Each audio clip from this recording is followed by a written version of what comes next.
El uso racional de medicamentos, qué tema, ¿no? Poder abordarlo con la doctora Elizabeth Miranda. ¿Cómo estás, Eli? Buenas noches. Hola, buenas noches, Dorita. Muy bien, ¿vos? Bien, muy bien, feliz de tenerte en el programa y de este tema que es tan interesante, ¿no? Que me contabas que con tus alumnos de farmacología estás viendo el tema y se te ocurrió traerlo hasta acá. Sí, justamente como lo estuvimos viendo con las alumnas de la carrera de obstetricia, Ujú. pensábamos qué importante que es poder reflexionar acerca de cómo usar un medicamento, cuándo sí, cuándo no. Como concepto general, el medicamento es un bien social, es algo que tiene que ser bueno para la gente, para la comunidad, pero siempre en su correcto uso.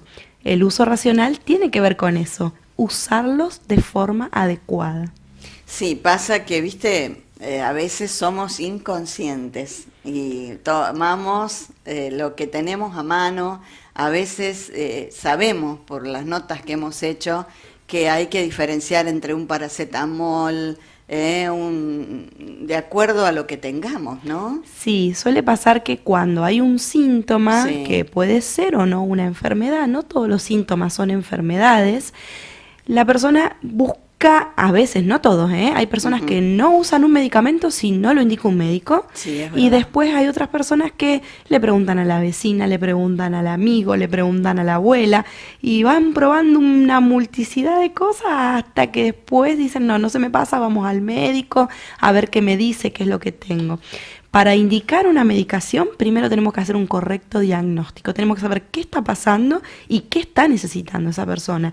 Y no todo se resuelve con un medicamento. No Ujú. siempre se necesita un medicamento. Sí, porque aparte podemos, siempre nos dicen, pueden encubrir otra patología, ¿no? Sí, por supuesto.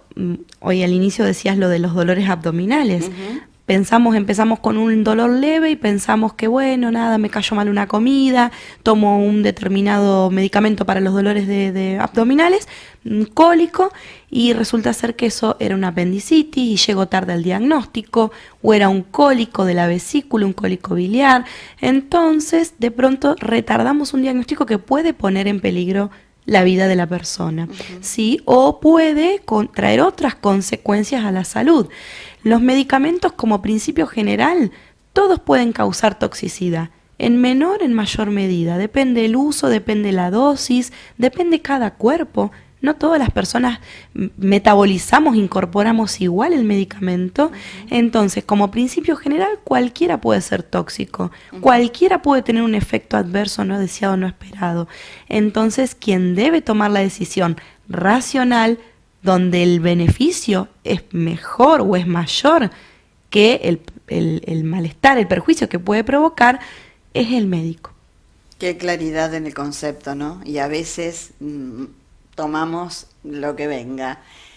¿Cuál es la patología más grave o cuándo es más rápido hay que acudir al médico? Mira, en general los síntomas en su gran mayoría pueden esperar una consulta programada.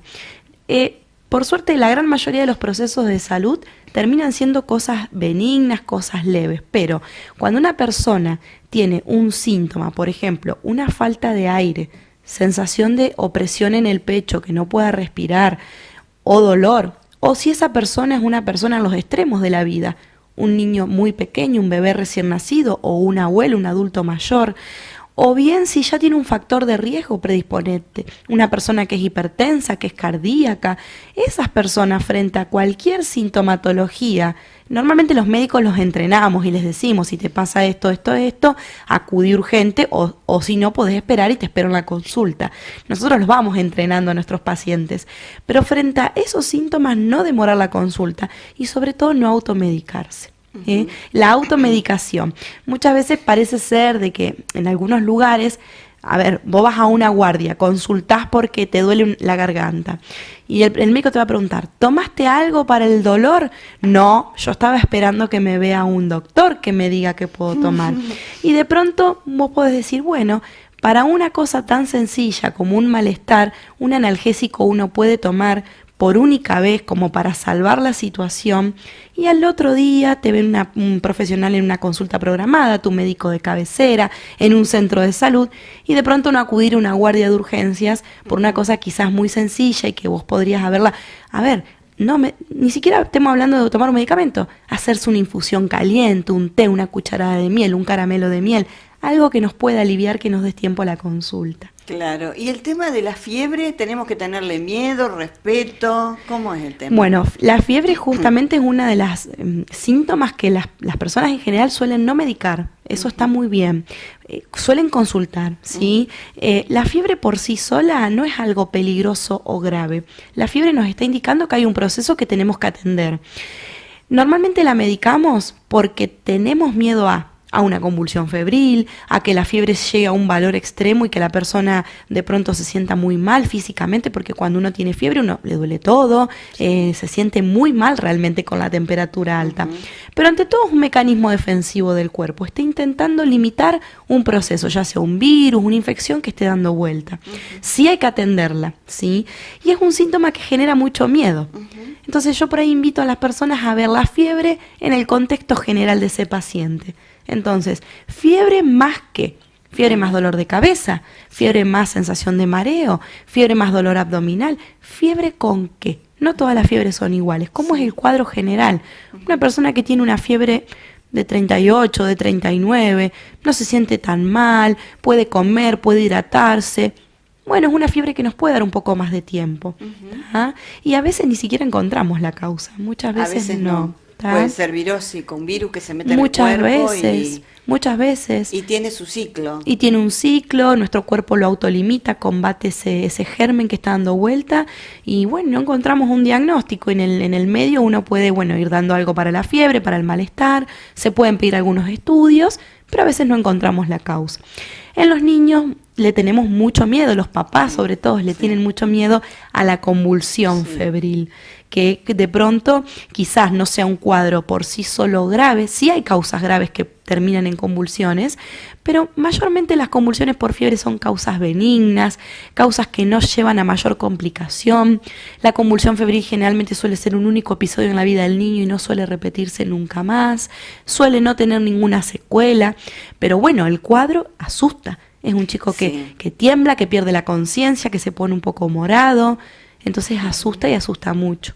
El pediatra generalmente entrena a la mamá, al papá, para darle un bañito, para tratar de bajar la temperatura. Exacto, porque la fiebre no solamente la bajamos de forma medicamentosa, sino que también la podemos bajar con los llamados medios físicos. Claro. Le damos un baño con un agua a temperatura ambiente o 1 o 2 grados más de la temperatura que tenga, digamos, el ambiente, para que tampoco provoque un choque, porque no hay que bajarla de modo brusco, no hay que bañar ni con agua fría ni con hielo.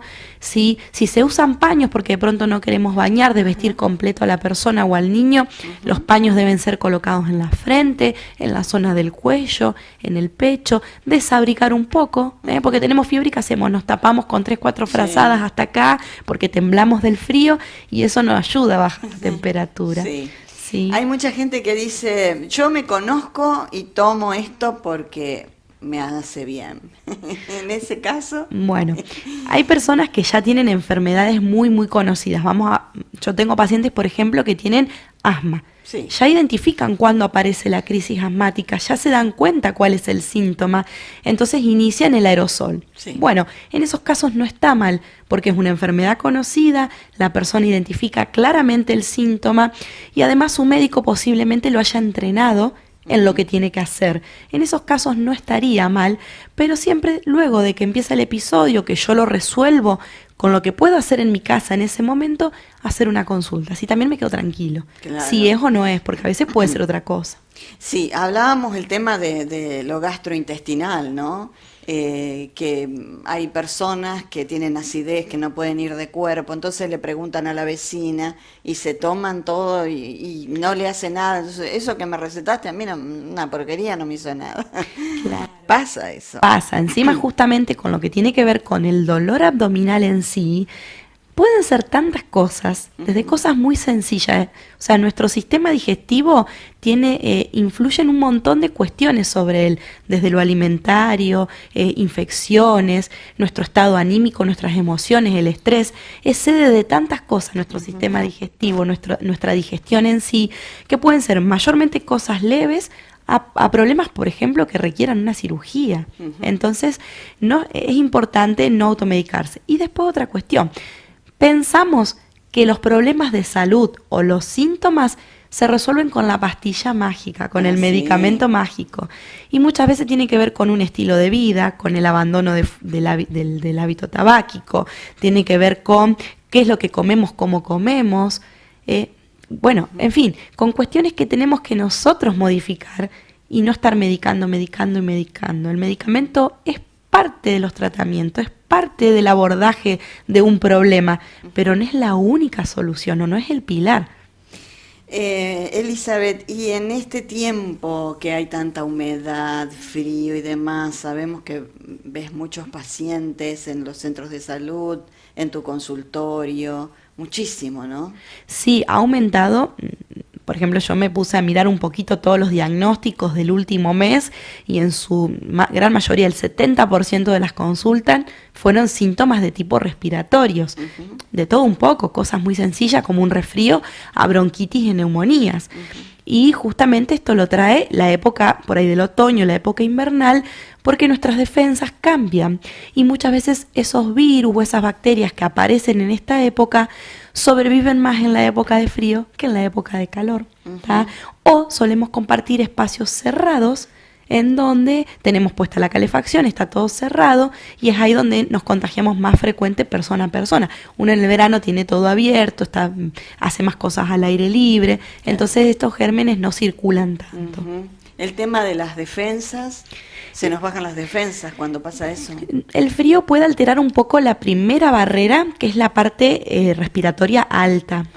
Entonces por ahí de pronto el aire entra más frío, más seco, entonces nuestra mucosa, que es el revestimiento interno que tenemos dentro de la vía aérea, se pone un poquito, no defiende tanto, no puede producir tanto moco, no protege ese aire en lugar de humidificarse y calentarse, entra frío y entra seco, entonces predispone más a las infecciones. Hablaste de mocos y se me ocurrió preguntarte, el transparente sabemos que no pasa nada, el amarillo, ¿qué nos indica? Bueno, en realidad cualquier moco puede ser cualquier cosa. ¿Ah, sí? En realidad, sí. Mirá de qué estamos hablando. Sí.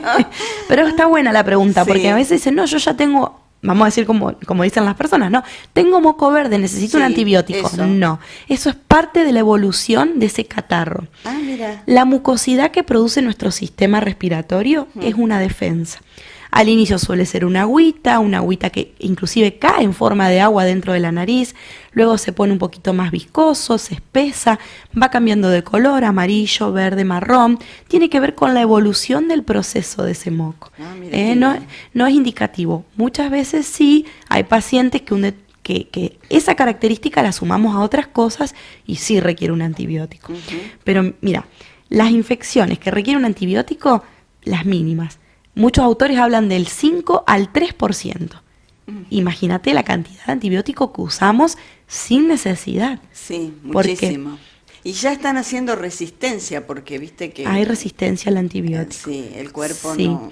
Sí, yo lo veo a veces con las infecciones urinarias, que los pacientes, sobre todo la gente mayor, vienen los informes con gérmenes que son resistentes a un montón de antibióticos.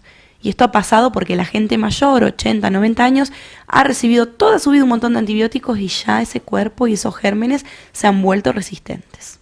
Y ahí tenemos un problema. Claro. ¿Y tus alumnas qué te dijeron cuando trataron el tema? ¿Qué compartieron? No, compartieron experiencias de la vida personal, se sintieron identificadas con estas cuestiones de que a veces somos, como decías vos al inicio, un poco inconscientes a la hora de usar un medicamento o automedicarnos, no tenemos en cuenta las otras medidas no farmacológicas en el tratamiento o en el abordaje de los problemas de salud. Y no, pues es una reflexión muy linda y muy interesante. Bueno, la carrera de obstetricia, Licenciatura en obstetricia. ¿esa dónde se dicta? Bueno, en la carrera donde estoy yo actualmente pertenece a Facultad de Ciencias de la Salud de la Universidad Católica de Santa Fe y tiene 2 sedes, sede Rafaela y sede Rosario. Ujú. ¿Y vos estás En sede Rafaela. Ah, bien. Bueno, ¿y seguís en tu consultorio, en el Centro Médico Sur? Seguimos en el consultorio, también mucha cantidad de pacientes, con la parte respiratoria, pero también muchos controles de salud, lo cual es muy bueno, recordar hacerlos. Distintos momentos de la vida requieren distintos, digamos, controles, y bueno, seguimos allí. ¿Qué días estás? Ahora estoy yendo martes y jueves. Ah, qué bien. ¿Martes y jueves por la tarde? Por la tarde. Ujú. Bueno, así que a pedir turno. Sí, exacto. A no automedicarse. Bueno, Elizabeth, muchas gracias por tu visita, por este tema tan interesante, ¿no? Que a veces, fíjate vos, un porcentaje mínimo se necesitan para tratar las infecciones y a veces nos automedicamos. Exacto. A cuidarnos más. A cuidarnos más. Muchas gracias. Gracias a vos.